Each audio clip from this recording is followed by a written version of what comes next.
तो कुल मिलाकर ये ट्विन टावर जो मेरे पीछे आप देख रहे हैं, कुछ ही घंटों बाद, सेकंड्स में ये इमारत जो है वो ढह जाएगी। 300 से 400 करोड़ रुपए की लागत में ये इमारत बनकर तैयार हुई थी। आज इसकी कीमत 800 करोड़ की है और इसको ढहाने में 20 करोड़ का खर्च आ रहा है। आशुतोष हमारे साथ, हमारे सहयोगी इस वक्त जुड़ चुके हैं। आशुतोष, सारे इंतजाम हो रहे हैं, नो फ्लाई जोन इसको बनाया गया है। कब से जो अलग अलग जगह है सड़क को लेकर, खासतौर पर जो लोग अभी देख रहे होंगे वो परेशान होंगे कि कौन कौन सी रूट जो है वो डाइवर्ट होगी, किन किन रोड को बंद किया जाएगा और एक्सप्रेस वे कितनी देर के लिए बंद रहेगा। सबसे पहले तो नोएडा के तमाम सारे लोग जो निकलेंगे घरों से इसको देखने के लिए, उनसे हम अपील करते हैं, घर पे रहिए, आज तक लगाइए, बहुत सारे कैमरे लगे हुए हैं, हर कोने से आपको बेहतर तस्वीर मिलेगी। साथ ही एमरल्ड कोर्ट और एटीएस के आसपास की जो सराउंडिंग्स है उससे 100 से 200 मीटर की दूरी की जितनी सड़कें हैं वो सारी बंद रहेंगी।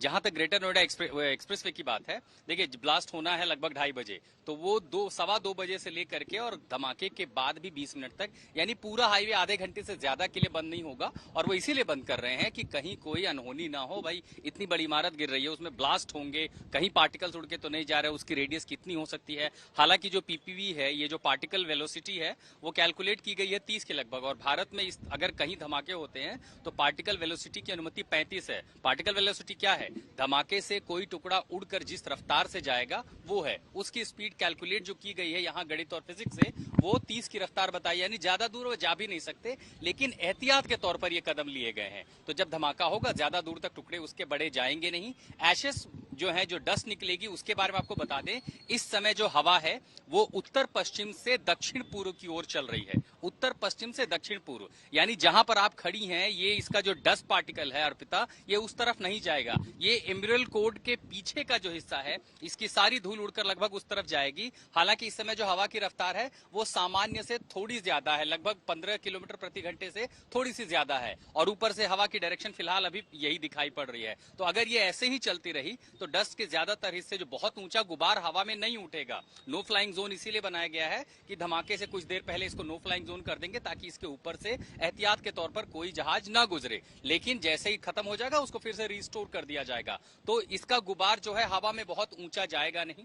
मलबा जब नीचे आएगा वो 10 से 12 मीटर का होगा, और उसकी हवा जो है वो उत्तर पश्चिम से लेकर दक्षिण पूर्व की तरफ है। तो ये उस रफ्तार से, चूंकि विंड स्पीड अभी ज्यादा है, इसलिए ये पश्चिम के इलाकों, दक्षिण पूर्व की ओर ये सारा निकल जाएगा। अब उसी के तौर पर हमने भी देखा चारों तरफ की, चारों स्प्रिंकलिंग मशीनें लगा रखी हैं जो पानी का छिड़काव करेंगी। फायर ब्रिगेड की गाड़ी एहतियात के तौर पर गई है, अथॉरिटी की जो गाड़ियां वो लेके गई हैं, और बता भी रहे हैं अधिकारी कि जहां जहां मलबा गिर होगा या धूल के कण ज्यादा जमेंगे वहां हम इसको साफ कर देंगे। लेकिन एहतियात के तौर पर यह भी अपील की गई लोगों से कि जो भी आसपास हैं वो मास्क पहन ले। एक तस्वीर और आपको दिखाता हूं, क्योंकि मैं रूफ टॉप पर खड़ा हूं तो मुझे जो दिखाई पड़ता है, जितनी घर हैं, जितने छत हैं, उन सब पर लोग खड़े हो गए कि देखिए आप सड़क पर तो जा नहीं सकते, तो छतों पर या तो हमें कैमरे दिखाई पड़ते हैं या लोग दिखाई पड़ते हैं। हर किसी के अंदर ये उत्साह की जैसी है कि ये घर का विध्वंसक ना हो गया। आप समझिए कि पता नहीं कैसी घटना है। और जाहिर है दिल्ली एनसीआर के लोगों के तो अपने आप में ये पहली बार है। हिंदुस्तान भी देखेगा कि इस ऊंचाई तक कैसे भ्रष्टाचार से बनी एक इमारत जमींदोज होगी। तो इन सब के लिए जो तैयारियां हैं लोगों की वो पूरी हैं। आज तक ने अपनी तैयारियां की हैं, हम भी आपको तमाम तस्वीरें दिखा रहे हैं अलग अलग जगहों से। लेकिन उसके साथ साथ लोगों में भी उत्सुकता है ये देखने की, इसीलिए वो तमाम सारी जगहों पर खड़े हैं। फिलहाल जैसे जैसे पल बीत रहा है, नजर इस पर रहेगी कि हवा की रफ्तार बढ़ती है।